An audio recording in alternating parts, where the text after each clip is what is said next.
Welcome back, everybody, to Watcher of All Things. My name is Kiki, and this is my podcast where I talk movies, TV shows, and all things entertainment. And today it is episode 110, where I am very excited to be talking about Maggie Gyllenhaal's The Bride. This is a bombastic, huge, crazy, in-your-face swing. Does it all land? I'm not sure, but I'm so excited to talk about this movie. Specifically, I saw this in IMAX at Scotiabank Theatre here in Toronto, and it blew my mind. The format that it's presented in looked amazing. We're going to talk all about it, the insane performances, Maggie Gyllenhaal as a storyteller, maybe some cameos we'll get to in the spoiler section. But before all of that, I hope you are doing well. It is bright and early on a Friday morning. If I sound a little bit sick, I feel like I am getting sick once again. I was sick last weekend or 2 weekends ago after the Rivoli pop-up for Nirvana, the band, to show the movie. And I feel like I'm getting sick again, or I'm just tired. I'm not sure. I was up late watching The Pitt, which we will talk about later in the show in the What Else I Watched segment. But before all of that, I do just want to say up top, my 2026 Oscar hopes and predictions video is out. It is on my YouTube channel, available for you to watch. Thank you to everyone who has sent a bunch of love, who has watched it, checked it out. I'm so grateful. It was a lot of fun. It's like 34 minutes long. I forget every year that there's 24 categories at the Oscars. Like, that is a lot of awards. That's a lot to talk about. And after the actor awards last weekend, I really did have to reconsider a few of my picks because it was very interesting what went down, but we're not going to talk about that today. We're not going to cover the Oscars or the actor awards. This is all about Maggie Gyllenhaal's The Bride. So as always, timestamps below. If you don't want any spoilers, just listen to the non-spoiler section. Up top, we'll have the news. Then we'll jump into non-spoilers, then spoilers, then what else I watched. Lots to cover today. So let's do it. Let's get into the news.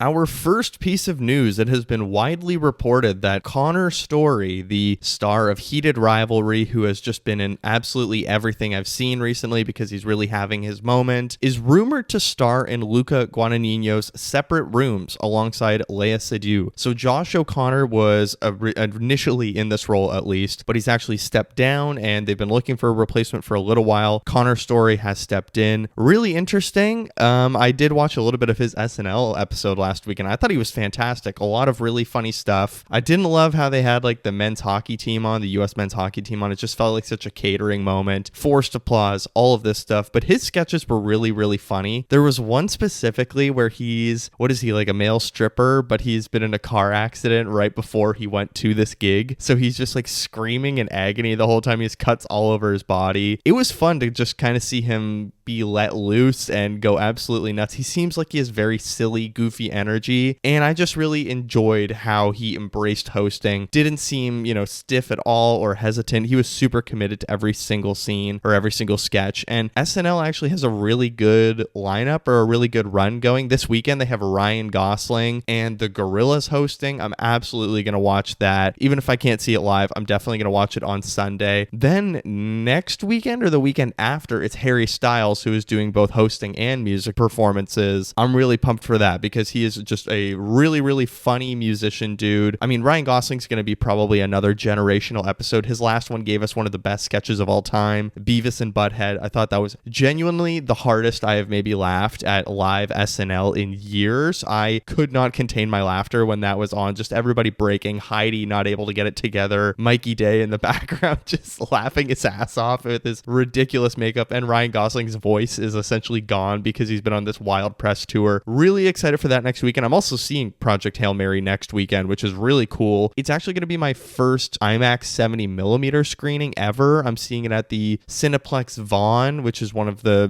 how many are there in the world? Is it 10 or 12, something like that? 70mm IMAX projectors. So I'm really pumped for that because I've never gone. It's been a bucket list item. I wanted to see Oppenheimer a couple years ago in that format. Obviously, I wasn't living in Toronto yet, and I didn't do the pre-sale, 9 months in advance Odyssey tickets like everyone did, as if it's some global tour from an artist like Harry Styles or Chappell Roan or something. But had I known I was moving to Toronto this year, I would have got those Odyssey tickets way early. But, life's a funny thing. I'm going to do my best in the summer to see it in 70mm IMAX, the Odyssey. But I think Project Hail Mary is genuinely going to be insane. I think I might see it a second time as well at the Scotiabank IMAX because they have just a really great IMAX theater as well. And I think it'll be fun in both of those formats. Anyways, this has been a really long tangent and off topic. Back to the original story of Connor's story in a Luca Guadagnino film. I'm excited for this. I actually still have not watched After the Hunt. It has been on my list all year since it came out. I keep saying, okay, this week I really just got to get it over with because I want to watch it. I'm so interested. Apparently it's like controversial. It's a hot button topic film. I don't know. I'm excited to see it. I know some people love it. Some people hate it. Watered down nothingness. So I'm excited for that. I think this project sounds cool. I know nothing about it, but let's get into our next story. Once again, we are going to talk about Paramount and Warner Brothers. So strap in. This is pretty much what it's going to be like for the next 8 months. But David Zaslav, according to Variety, president and CEO of Warner Brothers Discovery, has filed to sell just over $114 million worth of company stock. The sale comes less than a week after Warner Brothers Discovery struck a deal to sell itself to Paramount Skydance for $31 per share, following Netflix's decision to walk away from its own potential deal for Warner Brothers. Like, how does this stuff work? I don't even know. I guess this was the plan the whole time. I don't think there's rules against it because it's not like a congressman or,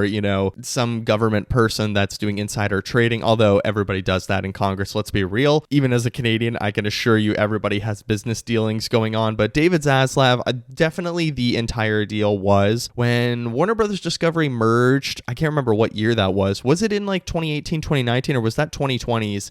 There's been so many Warner Brothers acquisitions and breakups in my lifetime. Like, that has been the company in my life that has just been all over the place, kind of insane. But as I've said to you guys so many times, the plan from David Zaslav from the very beginning when he first stepped in with Warner Brothers was, how can I make this company as lean and as profitable as possible, or as valuable as possible, by selling off certain aspects, cutting and shelving projects that are just going to create more debt, cutting departments, cutting employees, all of that stuff. And that is what he has been doing for the last few years. That has been goal number one, whether it is through shelving a Batgirl and canceling that project, or just, selling off. And when they want to sell the company, Warner Brothers Discovery, if we don't want the cell phone stuff or all of the mobile stuff, right? That's what that is. It's really interesting how the CEO and president has just been on this, pretty much tirade for the last few years and not greenlighting certain projects. But also, I find it a little bit paradoxical because Warner Brothers has been one of the studios that has been delivering some of the biggest movies and some of the biggest swings with these huge franchise IPs like Dune Part 2. It's funny, I was just talking to someone last night who was in my screening and we were DMing after The Bride, talking about March and Warner Brothers, how they have this crazy relationship with the month of March. In the last few years, we've got The Batman Part 2 4 years ago. Actually, this week it dropped on March 3rd or 4th. Then the next year, you get Dune Part 2, absolutely insane. The year after that, you get Mickey 17. This year, you get The Bride. Like, Warner Brothers' relationship with March, sort of setting it as the first month of blockbuster filmmaking, is so endlessly fascinating, and the risks or the swings that they're willing to take so early in the year. And almost all of those movies have been, well, about 50% of them, I guess, because was The Batman nominated for an Oscar? Was it like visual effects or something like that? Maybe. I think it maybe got a technical Oscar nomination, not necessarily a win. And then Dune Part 2, obviously, shitload of nominations, a couple of wins. The Bride next year, will it be Oscar nominated? I think so, with costuming, hair and makeup, all of that stuff. Absolutely. I think we might see it there, even production design, something like that. Cinematography, I'm not sure, but that's still a long ways away. So I don't even want to think about the 2027 Oscars. Oh my God. I'm already sick of this one. But David Zaslav, his MO from the very beginning is, what parts of this company can I absolutely gut like a fish? Can I sell off? What can I maintain and make as lean as possible and run as smoothly as possible? Then you have Pam Abdi and Mike DeLuca, right? Pam Abdi and Mike DeLuca, the ones that,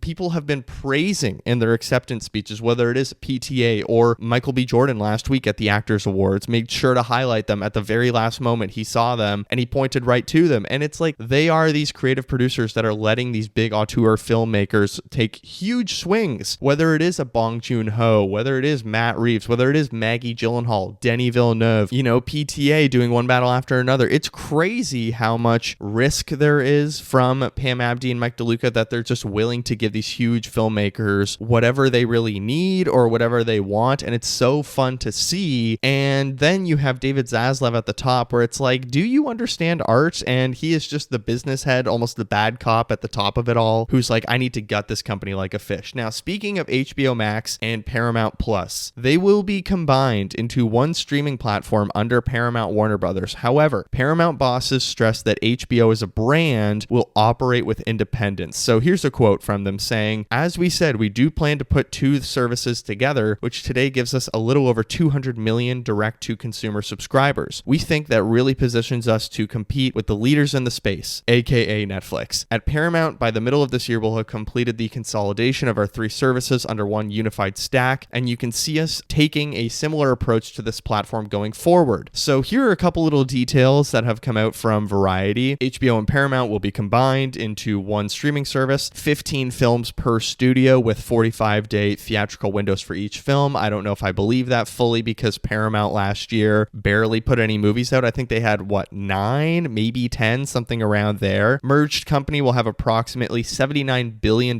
in debt. Oof. $6 billion in cost cutting, including consolidation on tech infrastructure, real estate, and corporate overheads and more. Now, that is one of the biggest cuts, I believe, ever in the film industry. I was reading this morning before I recorded, that's going to be, something like 20,000 to 30,000 jobs, and that is really, really bad. Like, there is a chance that the FCC or California, whoever, financial people or banks look at this deal and they're like, this is not financially viable, because Paramount, like you see in the business world, and this is maybe one of the only things I know about business, is companies will buy another company, they will put all of their debt and all of their purchases onto that company, and then when that company goes bankrupt, they have none of the responsibility. Is that going to happen with Paramount and Warner Brothers? Maybe. Like 10 years down the road, there might not be a Warner Brothers. You never know. Couple of little final things. No plans to sell off or spin off any of their cable assets. Flexibility to put sports like UFC on any cable network. They're going to continue to license movies and TV shows to other studios and platforms. Pretty normal. Here's the big kicker though. AI will be a tool for artists, but never a replacement for storytellers. That's the one that worries me a little bit, because some people argue that generative AI is a tool because, I could never make this scene in visual effects or whatever it might be. I don't know. There's a lot of real hiccups and kind of speed bumps along the way. It's difficult to say where the line is right now, I think, because we are so early in the process, but that last one really does worry me. I'm scared to say I do think the Paramount Warner Brothers deal will probably just end up going through, and it really does pain me to say that. I really hope someone can step in and then Warner Brothers will just get their $7 billion or whatever and get back to work, because that is what we need. Paramount is in a huge pocket of debt right now with the Skydance acquisition, I believe. So that's why you would have that combined debt, and that's just brutal. I don't know if regulators would allow them to take that on or banks would allow them to take that on. It's a really weird Frankenstein. That's a great analogy. A weird kind of Frankenstein made up of different parts kind of company that we might get in the future of Paramount Warner Brothers, where it's this company was bought by Warner Brothers, this company was bought by Paramount, this company was bought by Skydance, and where does Bad Robot come into all of this? And it's so weird. There's so many mergers and acquisitions that are actually all going into this one purchase. It's very confusing to me. I still have I don't know. I'm very 70-30 right now. Is it going to go through? Is it not going to go through? I think there's much more of a chance that it does go through than it doesn't, but maybe some people in governments might have a backbone and say, you know what, we can't let this happen. That's kind of the dream for me. Like I said last weekend, I would love if they just got their $7 billion. They let Pam Abdi and Mike DeLuca keep working. But let's move into our next story. Speaking of Warner Brothers, actually, Game of Thrones movie in the works at Warner Brothers from Andor writer. So here's the initial story that's breaking here. Andor writer and House of Cards showrunner Beau Willimon is writing the screenplay for a Game of Thrones movie that's officially in the works. Willimon reportedly submitted a draft, Page 6 Hollywood reports, but it's unclear whether the film will actually be made given the uncertainty around the Paramount Warner Brothers Discovery merger. I am not sure if this is a spin-off, if it's a sequel, if it's a prequel. That's very unclear, but it is interesting how Game of Thrones is very much a new franchise universe that we are seeing all these spin-offs of. And I do want to announce that I will be starting a Night of the Seven Realms, Seven Kingdoms, right? A Night of the Seven Kingdoms. Is that what the show is called? I've had multiple people tell me, you know what? I know you didn't watch Game of Thrones or you didn't watch it fully, but I think even you can enjoy this. It's 30-minute episodes. It's good. It's dramatic. It's fun. It's heartfelt. I'm like, yeah, I'm in. So I think I will start that show. But Game of Thrones Thrones, a movie in the works, is interested, and it almost makes me want to catch up on everything just because it is this other universe that's out there now. And I'm like, well, it might be a cash cow. You never know. But there was a rumor a while back that was it going to be a TV show or a movie? I think it was a TV show about Arya Stark, that they were working on something along that, or maybe there was a Jon Snow prequel. I don't know. Macy Williams, is that their name? The actress? She was in New Mutants as well, right? And I think they were kind of the focus of the story, but I'm super curious about, are we going to get this like movie universe Game of Thrones? But at the same time,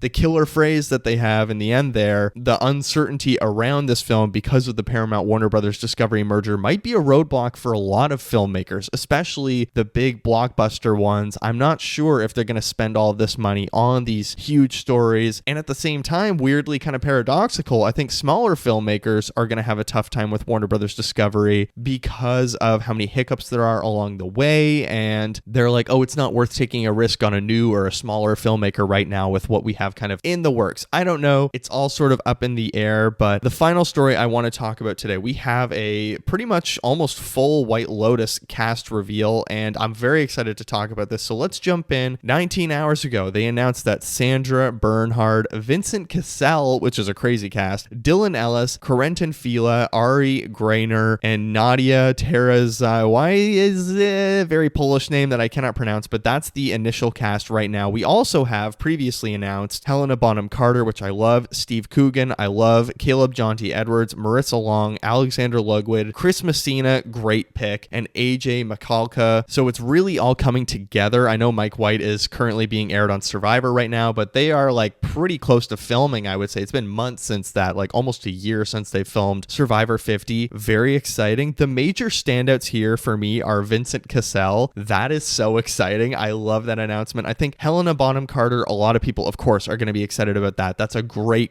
pick. I think she's going to fit in so well. Same with Steve Coogan. But Chris Messina, I think he's kind of the dark horse here of who could be a real shining light. I've just loved Chris Messina in so much stuff that I've seen him in, and he has very White Lotus energy. So exciting cast. I know they're filming in France. It's going to be another, crazy season, I'm sure, with a wealthy family traveling, all of that stuff, yada, yada, yada. We're going to get the classic White Lotus things, but fun to see the cast coming together because we only got season 3 last year. It feels like it's already been forever though, and I'm ready for it to come back. I hope it's a better season than 3. I trust Mike White, but I think that's where I'm going to wrap up the news for this week. Remember, timestamps below. I'm going to do all the non-spoiler stuff first, then we will jump into spoilers for The Bride. But should we talk about The Bride? I think we should. Here we go. The Bride. The Bride is a 2026 horror sci-fi film coming in at 2 hours, 7 minutes. It is directed and written by Maggie Gyllenhaal. This is only her second film as a director, which I find absolutely mesmerizing. That is something we will talk about today, Maggie Gyllenhaal as a storyteller, because it is just so exciting that this is her second film, and it's such a huge swing, made on an $80 million budget, which is pretty good considering how grand and insane this is. Reviews are like, I would say mixed to positive. 6.1 on IMDb, 62% on Rotten Tomatoes without a fan popcornometer thing yet. 3.1 average on Letterboxd with 3-star, just beating out 3.5 as the mode rating. So it's really interesting how polarizing this movie is already. I mean, I was looking through some of the Rotten Tomatoes reviews for fun, and it's so hilarious how some of them are like 0 out of 10 worst movie ever to 8 out of 10. I found this astonishing, blah, blah, blah. It's so insane, the parody and reviews that we have. The synopsis for The Bride. In 1930s Chicago, groundbreaking scientist Dr. Euphronius brings a murdered young woman back to life to be a companion for Frankenstein's monster. What happens next is beyond what either of them could ever have imagined. Now, the film stars Jessie Buckley as the bride. We have Christian Bale as Frankenstein, Annette Bening as Dr. Cornelia Euphorius. There is one cast member in the cast list on Letterboxd that is like kind of a spoiler of who they're playing. Peter Sarsgaard as Jake Wiles, Penelope Cruz as Myrna Malloy, Jeannie Berlin as Greta, John Magaro as Clyde, Julianne Hough is in the film, Louise Cantamelli from Killers of the Flower Moon and Sorry Baby is in this as well, Linda Emmond, Matthew Mayer, who you might know from GTA 5 as well as a bunch of other things. It's actually, going through the cast list, you're like, oh, I know that person from that one thing. Really fun fun cast. But okay, let's just get into my initial thoughts about The Bride, because this is an extremely exciting movie. It is really out there. And in my Letterboxd review, I said Maggie Gyllenhaal's The Bride is out there with italics, because it really is a kind of crazy, fully in your face, like very loud movie that is so much fun. Does it all work? Absolutely not. I think there are multiple portions of this movie that just do not come together at all. But was I entertained? Absolutely. I found this movie to be so exciting, even if it is a little bit bloated, it might be a little bit too long. But this is one of the biggest swings I've seen in a little bit in the theaters. Like, I'm trying to remember the last movie that I was like, Jesus Christ, this is really going for it. And, you know, fails spectacularly in some areas, but in other areas, you're like, this is mesmerizing to see. The trailers, I really wasn't sure what direction was this going to go in, and I actually think they represented the film really well, that there are these kind of, I don't want to use the cringe word, but it is a little bit cringe at times, where you can vary from maybe watching one of the worst things you've ever seen, where it's like, oh, it's Joker for women, and then there's these other moments where you're like, this is the coolest fucking movie I have ever watched, and I want 10 more hours of it. So I don't know, there's a huge, you know, pendulum swing from moment to moment in this movie that we will address today. Frankly, it's ridiculous at times, but let's just jump right into the performances. My theater experience, nothing crazy to report. I saw it at Scotiabank IMAX, like I said, where it's like a really good IMAX laser projector. We're going to get into all that technical stuff. I brought my girlfriend, and actually halfway through, I was like, I'm pretty sure she is really liking this. And then after the movie, I turned to her, I was like, I'm dying to know what you think. And she loved it. I don't know. This is a movie that I think a lot of people are going to love. I know people that were in my screening as well did not like this, and I was, you know, pretty positive on it. So there is that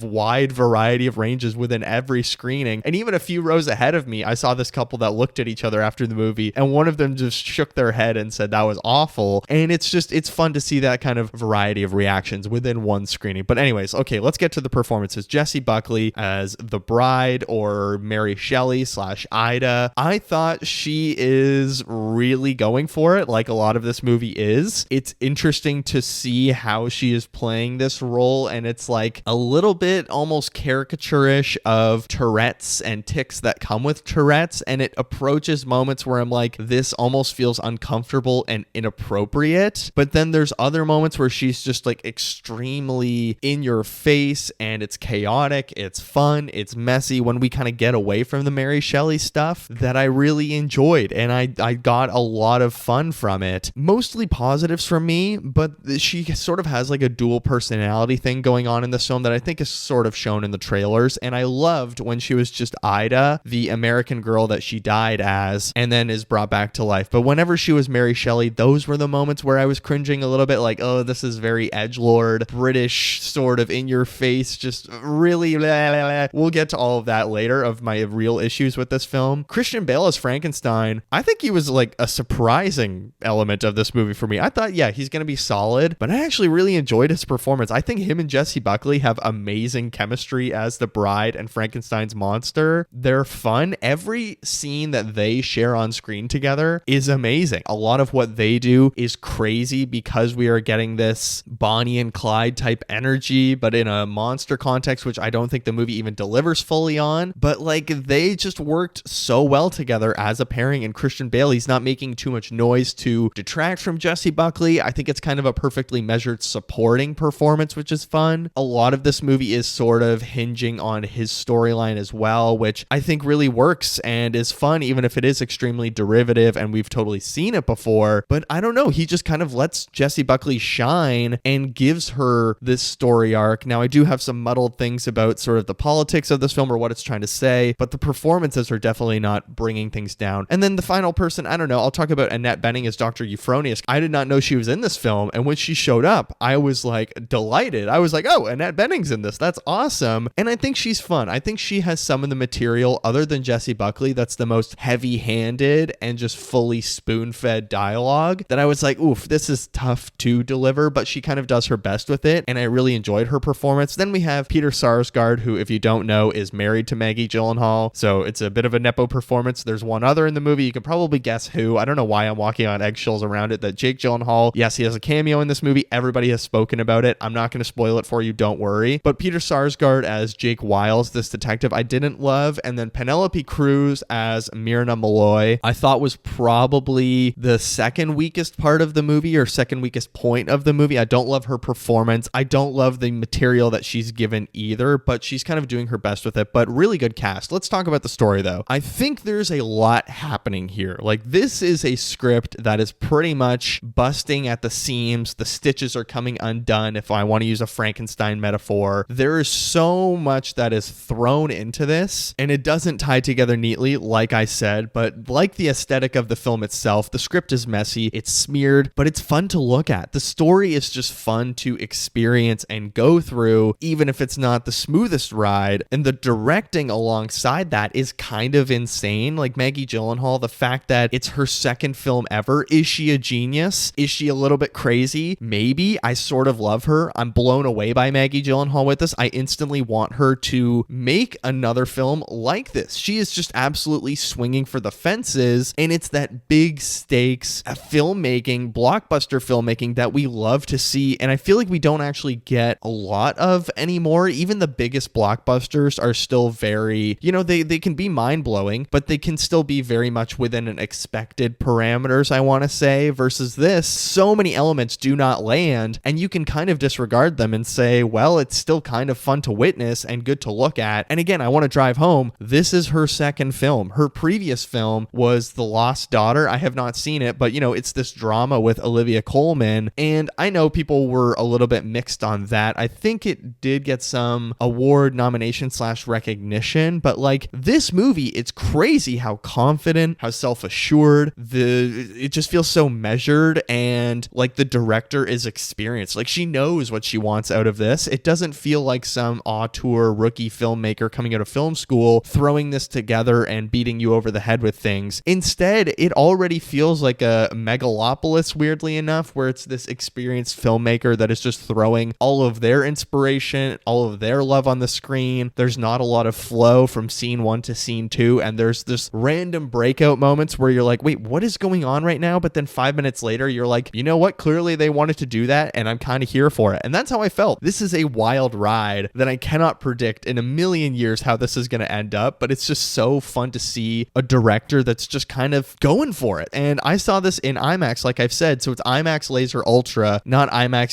film 70mm or anything like that. It's just the IMAX Laser Ultra standard, but dear God, drop dead, no pun intended, drop dead gorgeous. The use of IMAX ratio that's changing from the 1:9:1 to the 1:4:3:1 ratio was so cool, and I'm trying to figure out, like, was there a pattern when she's deciding to flip the IMAX ratios? Like, even in Sinners, I feel like we talked about this in the Sinners episode. I'm trying to remember when Ryan Coogler decides to go for the expanded ratio versus when he doesn't, and I feel like there isn't a fully encapsulated reason or a fully thought out reason. I feel like it's just a lot of the bigger emotional moments that he's trying to drive home, and it's kind of the same here. I think Patrick Tomaso put in his Letterboxd review talking about the expansion of the format during nighttime scenes, but I don't know if it's only nighttime scenes, and maybe that's not, I'm sort of twisting his words, probably not, but I feel like it was all the big monster moments that were using the expanded ratio when we're really deciding to, and I love how it's not just like, okay, we're in the 1:9:1 ratio and then it jumps to the 1:4:3. Instead, it's slowly expanding and it almost feels like a zoom, or we're going to a big moment like Sinners did. And I know that Ryan Coogler and Maggie Gyllenhaal did a promotional kind of talk on it was a YouTube video that I think it's like 20 or 30 minutes long, talking about IMAX and how they each shot their films and sort of comparing their experience. I'm really curious to listen to that after, because I think Maggie Gyllenhaal, for being her second film, seems like she's so interested in the technical elements, which I love. It's fun to see a female director that's really going for it with the technical elements, because as we know, the technical side of film things can be a little bit of a boys club. I mean, Autumn Gerald Arkapaw right now is only the second or third cinematographer that's a woman that's nominated for an Oscar. She's probably going to be the first one that wins, and that's a crazy stat in 2026. And even on a director side of things, we don't see a lot of female directors that are really able to speak out and be a sort of informative leading voice on the technical side of things, is what I'm trying to say, and really take ownership of that. And I love to see it because it is this fun breaking role. It's a little bit metatextual with the bride and like trying to take control and finally speak out. And I love that Maggie Gyllenhaal is just like, you know what, fuck it, I'm going to use IMAX as well. And it's so cool to see. And I want more,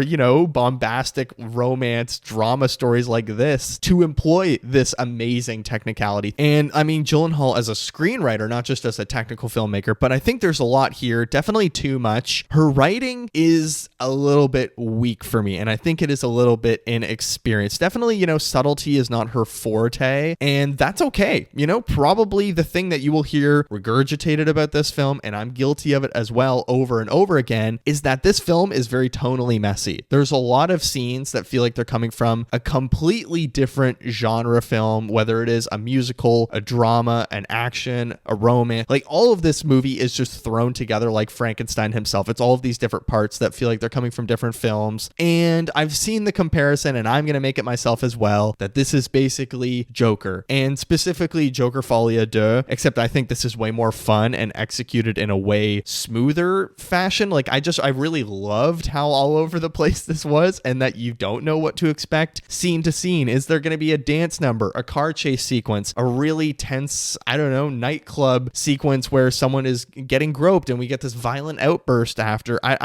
It was all over the place. And screenwriter wise, I think a lot of it is very thin, specifically the characterizations of the bride, Frankenstein. There's these two detectives in the story that I feel like are given barely any weight, and they just sort of explain their background stories, and it was very, very messy and just sort of all dumped out. And again, Annette Bening, I already spoke about her, but I think she's given the most sort of spoon-fed or just sort of straight up on the nose dialogue that's explaining the themes of the story, and it's not very subtle, and that's not Maggie Gyllenhaal's bag, so that's fine. That's the kind of storyteller she is. By the end of the film, does it feel like we fully come to know the bride and Frankenstein? Not really in an exploration way in this film, but I feel like there's such popular and just like great characters we've all seen in various forms of media that she kind of gets away with it a little bit, Maggie Gyllenhaal, because so much of this movie is like, it's Frankenstein, it's the bride, you get it, let's just take them on this crazy adventure. And I was sort of fully supportive of it. Like, I was totally fine with a lack of backstory in many ways. Does it hurt the story? Yes, it does. But this is a very paradoxical film experience for me, where there's a 5-minute segment where I'm like, this is the greatest thing I've ever experienced in a movie theater. Then there's a 5 to 10 minute segment where I'm like, this is one of the worst things I've ever seen, and this is embarrassing. It's shameful. It's a very radical movie, and it edges a little bit too close to the girl boss energy, as a lot of people are deeming it, and not just, white incels on Letterboxd or whatever, IGN. There are a lot of people of all genders calling out this film of being a little bit guilty of being the millennial girl boss energy, and there are many lines in this movie where you think, woof, that was rough, whether it is someone saying basically the call me Joker line or things along those lines that are very, very, very difficult. And I was very curious going into it, what does Gyllenhaal want to say with this film? Is it just going to be the Bride of Frankenstein? They're,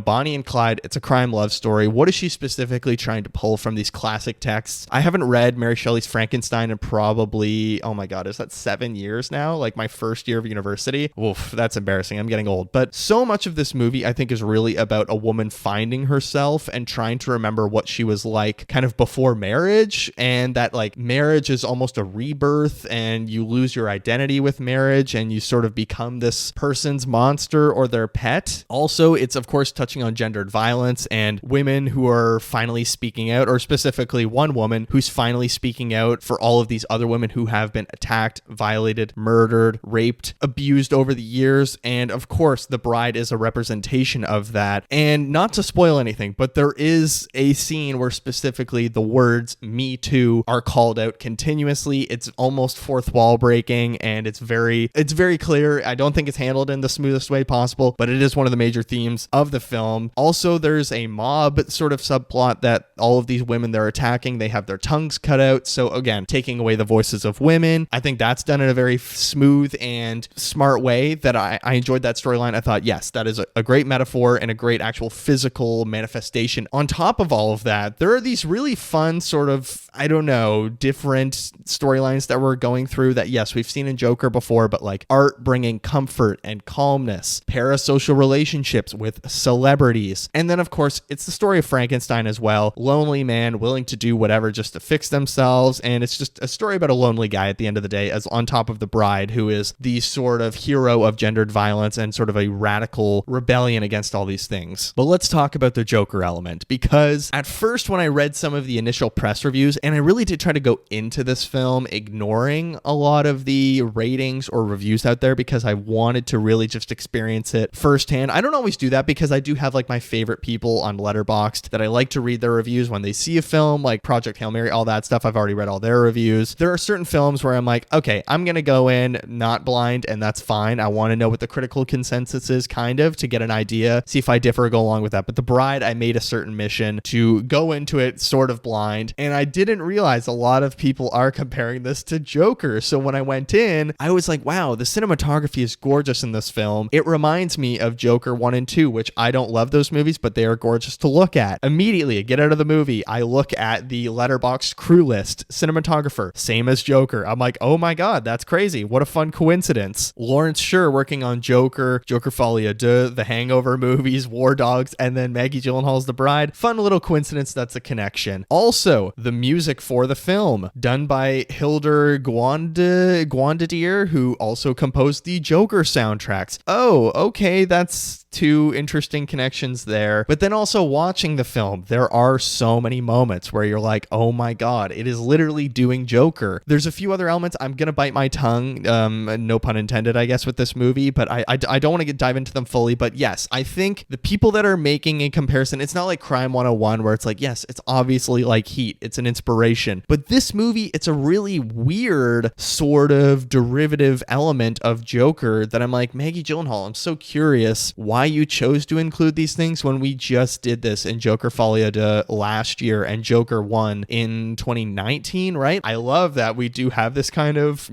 Joker for the ladies movie that Cruella was a little bit, but this is probably done in a way more messy and radical way than Cruella. Let's move into my 2 stars and a wish. I do just want to briefly mention, before that, the costume design, production design, and art direction are all just like A+, fantastic. I hope this gets a bunch of technical nominations next year at the Oscars. My 2 stars and a wish for Maggie Gyllenhaal's The Bride. Star number 1, the sets, the props, everything around this movie feels so real. I love it. Like, there's specifically this one set of New York that, yes, you can tell there's some visual effects going on, but it's so loud and bright and neon that I was so in love with the textures of this movie. There's also the doctor's lab. There's cables and wires and tools everywhere. It's so fun, and I was just in awe of the design of so many things. Star number 2, not only is it kind of a swing on the page with Gyllenhaal's writing, but I think as a director, she is just very interested, like I said, in the bigger films thing and like a blockbuster thing, using the IMAX format to her advantage. And it's fun to see a woman director embracing the technical stuff and really fucking going for it, because it is so cool to see her breaking into that club and sort of being a new member of the authorities or the authors of IMAX. And I loved it so much. My wish, I mean, there's a lot of messy stuff in this movie that needed to be cleaned up, and I feel like the script is very much a second draft when we could be going for a third or fourth draft of like,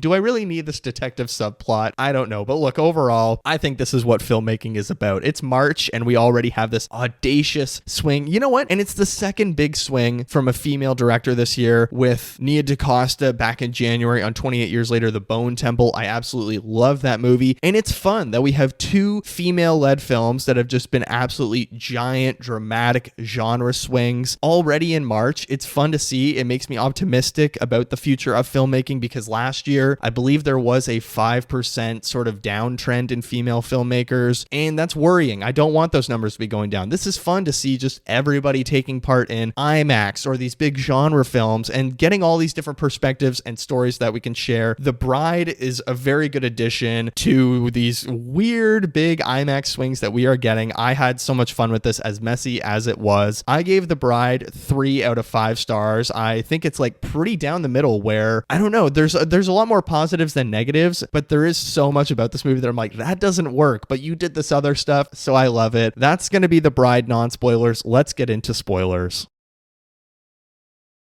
All right, let's get into spoilers for The Bride. So I want to start with the beginning of the movie, really, which is the logical place to start unless this is a Christopher Nolan film. As mentioned, this movie has a crazy sort of tonal whiplash to it. I mean, when it opens, we're seeing her at this dinner with, is it her husband or the guy she's with? I'm not sure, or is she still an escort at this point? But anyways, she's having this sort of mental attack from Mary Shelley taking over her body. And I think this scene really sets a crazy tone for the movie. It's a lot like Babylon's opening of that movie, where there is so much happening at this party. It's cutting to all these random things, random people, but in this case, it's all happening just at this table. You know, the movie, it's like it involves oysters, and you know what it takes to open an oyster? A little bit of muscle, and it's a joke, and all these puns, blah blah blah blah blah. We have champagne at the table. One of the mob guys is like force feeding her oyster, and it's just like it's very yucky to open the film. And then we get her sort of mental breakdown where Mary Shelley is taking over.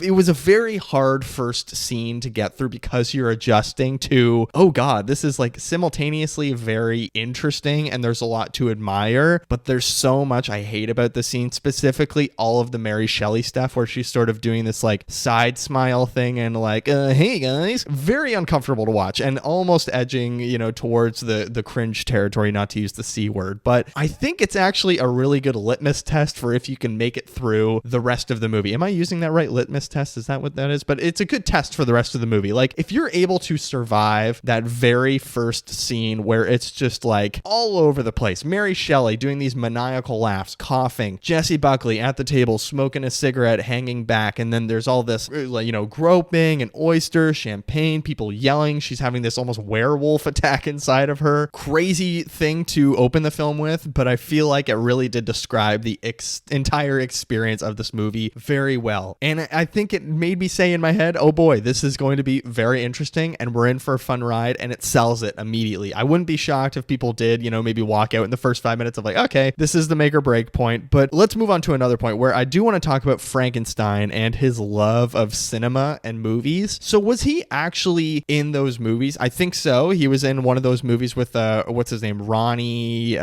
Reed, played by Jake Gyllenhaal, who we'll address in a moment. But I really loved the psyche of Frankenstein and him keeping this clipping of like a time when he was a star, or sort of this mantra that gets him through the day. But it's also sort of commenting on this parasocial relationship that we depend so much on art and strangers for comfort in a really strange but beautiful way. You know, like even myself, one way that I unwind is literally just throwing on a movie that either is a comfort movie, or I love to cross off like big movies that are considered the greatest of all time that I haven't seen. And it's interesting how art sort of brings us comfort when it's taking us out of our world, and sometimes it is bringing us back to places in our life and we're trying to remember these times. And I think Frankenstein, him seeing these Ronnie Reed movies over and over again and seeing himself up on the big screen is really beautiful. Like I really loved all of the Ronnie Reed stuff in this movie, even if at times it's extremely derivative of the Joker and Robert De Niro storyline where he wants to go on his show and it's very king of comedy, whatever. So it's ripping off another story and Taxi Driver, all this stuff. You know, there's a lot of derivativeness and metatextual layers of derivativeness, I would say, within these two movies or three movies. And it's fun to experience, but at the same time, it's like, okay, we're just doing this other thing again. But one of the original elements I did really enjoy was Frankenstein actually having a history with Ronnie where he was in one of the movies, or was he? Again, that's what I'm trying to parse out. I don't know. I'm going to do a little bit more reading about the movie and how that's supposed to be interpreted. In my head, I think I'm leaning toward he was actually never in these movies and he only maybe hallucinated some of this. But, you know, there's the really awkward interaction that makes everybody uncomfortable where Frankie goes up to Ronnie at the party. He's like, oh, Manchester, you smiled at me, blah, blah, blah, all this stuff. And it was like this great experience. And Frankenstein, you can tell it's like fan interactions. It's one of the most uncomfortable fan interactions. And that's why I love it's Jake Gyllenhaal playing the role, actually. And I think it's genius casting for Maggie Gyllenhaal to put this huge star that everybody loves in this specific moment where I'm sure he's had that a million times where someone's like, oh my God, you saved my life with this one thing. And it's like, I don't know you, but I appreciate that you admire my work. Fun to hear outside of this movie and all of these interviews. Maggie Gyllenhaal has kind of talked about her relationship with her brother a little bit because she is the older sibling. He has always been, of course, Jake Gyllenhaal, he is the bigger star. And she's talked about a little bit of envy, and there's been times of like jealousy, of course, because she is an older sibling. She's very protective of him. But at the same time, she's like, oh, well, why not me? You know, it's all my little brother getting all this attention. So it's fun to see sort of like a metatextual element of that Maggie Gyllenhaal maybe sees herself a little bit in Frankenstein's shoes. But let's talk about the Brain Attack Squad and the Bride inspirations. Very Joker and Joker folie à deux with all of his supporters, of course. But I do think you can't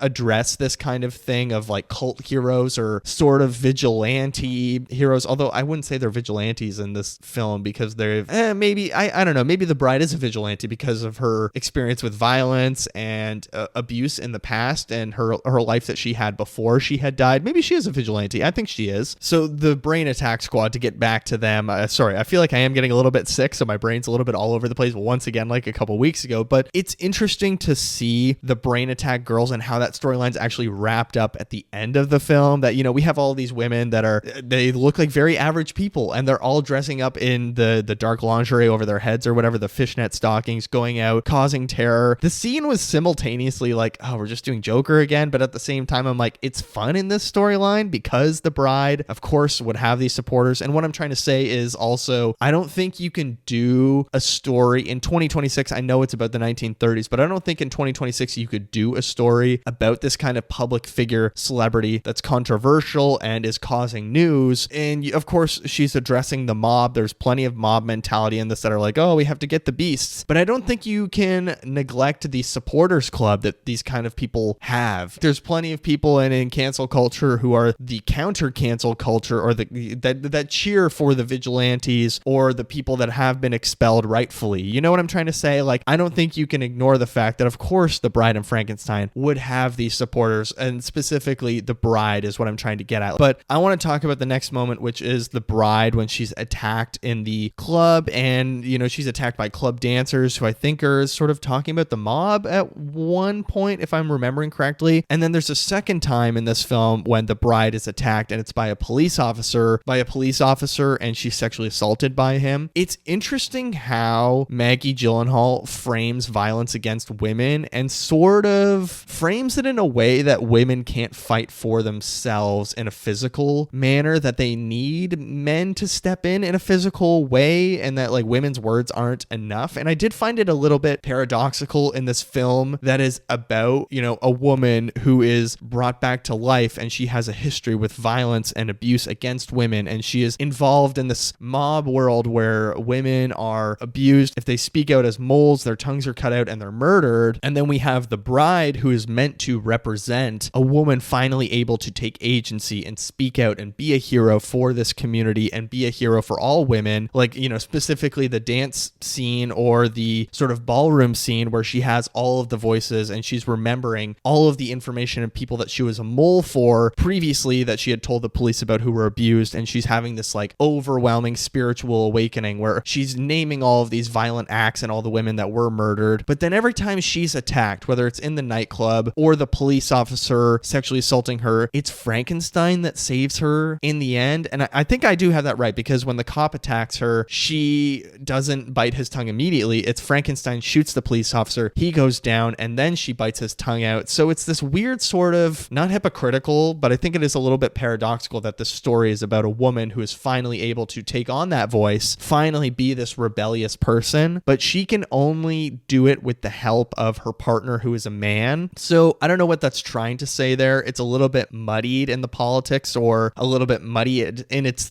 themes, but I think her view of gendered violence and a solution to gendered violence, maybe it makes sense that like, yes, men also need to be on board for this uprising. But the film, I don't know, it's just like a little bit weird in the characterization of the bride as the hero. I don't know. But okay, the whole police informant detective escort storyline with Detective Wiles, who is played by Peter Sarsgaard, I thought that storyline was a mess. Like, that he knows her from a previous life and he's like kind of in love with her because they slept together when she was an escort, so he feels awful for her. And then he's kind of not in the rest of the movie after he sends the detective that he's working with, Penelope Cruz, who we'll talk about next, and we're going to wrap up this review with her. I thought it felt so tacked on, and it felt very like, especially because her husband is playing this role, oh, you just wanted to put your husband in the storyline? It's this whole other cat and mouse element of, oh, well, we need detectives that are chasing after Bonnie and Clyde. And it just felt extremely unnecessary to me. And then we have the lady detective played by Penelope Cruz, who he keeps saying, oh, you're my secretary, but she's good, so I bring her along. And, you know, she's actually a detective, but she can't get this public credibility. And I like the roots of that storyline, but it's handled in such a messy and misguided, spoon-fed over the top, beating you on the head way. Like, probably the worst scene in the movie for me, in my opinion, other than when she says, "Call me the bride." I really didn't love that. And it was like, "Can you call me Joker" moment. I really didn't love at the end of the movie when all of the police come to the doctor's lair and they're like, "Oh my God, we need to shut down the crime scene." But then Penelope Cruz reveals herself and she's like, "I'm ordering you all. This is a direct order to leave. Give these people some space. We need to let the doctors get dressed and blah, blah, blah, all this stuff." And the one cop says, "Who are we taking these orders from?" And she's like, "A detective." He's like, "Well, where's the detective?" And she pulls out the badge that she got from Peter Sarsgaard and says, "Me, she's right here." And it just felt like, oh God, this is really the girl boss moment that people were sort of writing about in all these reviews. And it is true. It's a very painful moment. And I think the whole detective storyline, that's a whole other movie that Maggie Gyllenhaal is putting here. It doesn't really land the plane for me. I mean, I kind of loved how the movie wrapped up at the same time, even if that was a very rough moment. I love that we're out on this street where there's mist everywhere and we see this, big shoot of light and they're brought back to life and we see their hands embrace. I thought it was such a fun way to wrap up the movie. And then ending the movie, and this is one of the most audacious things I have probably ever seen in a film. I don't even know if I'm being hyperbolic when I'm saying this. Ending the movie with Monster Mash playing during the title card and the credits is hilarious. I thought that was genius from Maggie Gyllenhaal. It's such a swing. It's so random. Okay, I think I'm going to wrap up my spoilers there. Could we get a sequel to this? I don't know. I kind of hope they don't because there's so much metatextual commentary in this movie about the ineffectiveness of sequels and how bad sequels are. So I kind of hope we leave The Bride as it is in its perfectly imperfect form, but that's been The Bride. Let me know what you think down below. Let's get into what else I watched.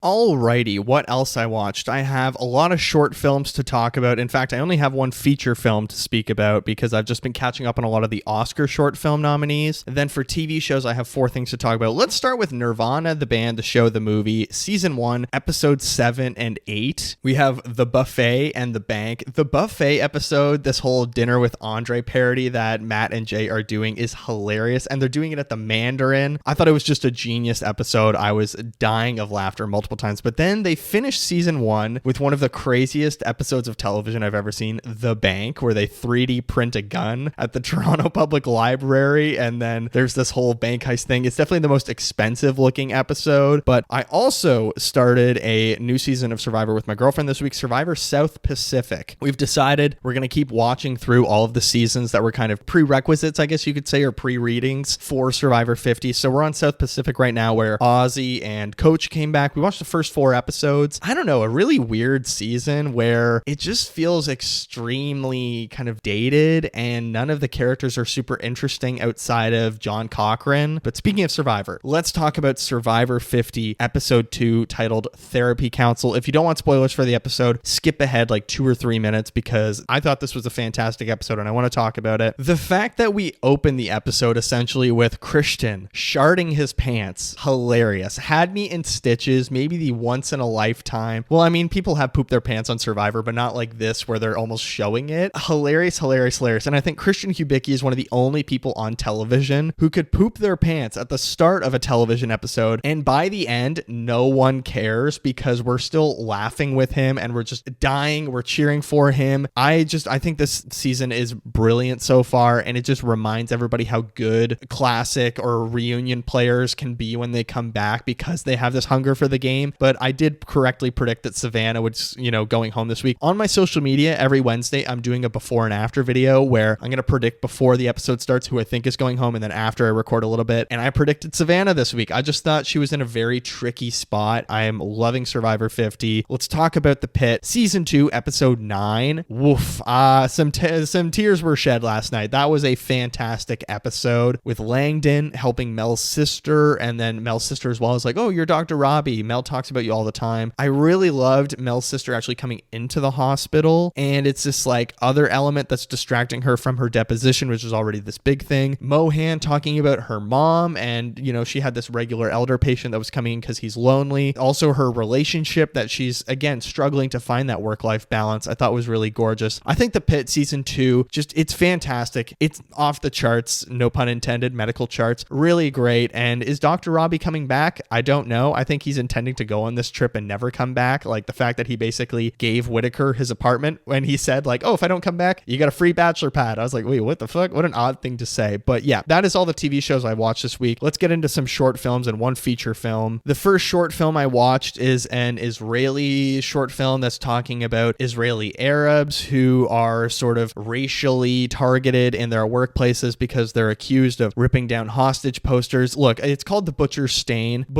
pardon me, not The Butcher's Stain. I thought it was very muddied in its politics. Like it's so sympathetic towards everyone and, oh, we're all friends here. And it just simply calls the Palestinian genocide the war. And it's just sort of addressing it as the war. And I get that it's trying to be like, oh, this is what Israeli life is like regularly because the war is part of their culture and it's everything. But it just felt so hand-holding. I really did not love it. I thought it was so amateur, rookie. I gave it 2.5 stars. After that, we have the only feature film that I watched this week. It was my girlfriend's suggestion. It's called The Perfect Storm with George Clooney, has Mark Wahlberg. I thought this was such a fun, classic kind of like 90s disaster film. Came out exactly in 2000 actually, so maybe I'm lying, but it's just very of that era. Crazy cast with George Clooney, Diane Lane, Mark Wahlberg, John C. Reilly, William Fichtner, Mary Elizabeth Mastrantonio, John Hawkes, Dash Mihawk. I was just like, holy shit, everybody's in this movie. It's a really fun, like lost at sea adventure story. There's crazy visual effects in it. I don't think it all works because the visual effects are just so overwhelming and the sort of elements of this storm are so overwhelming that we're just sort of going through wave after wave, crashing over and over again. And it's like 2 hours of just going through waves. And here's a big one. Everybody's just wet all the time and it's overwhelming. I don't think it all ties together, but it did make me realize George Clooney has and will always be handsome. Diane Lane has always been gorgeous. She always will be gorgeous. She looks the exact same today. I gave it 2.5 stars as well. I thought, you know what, 2.5 stars, and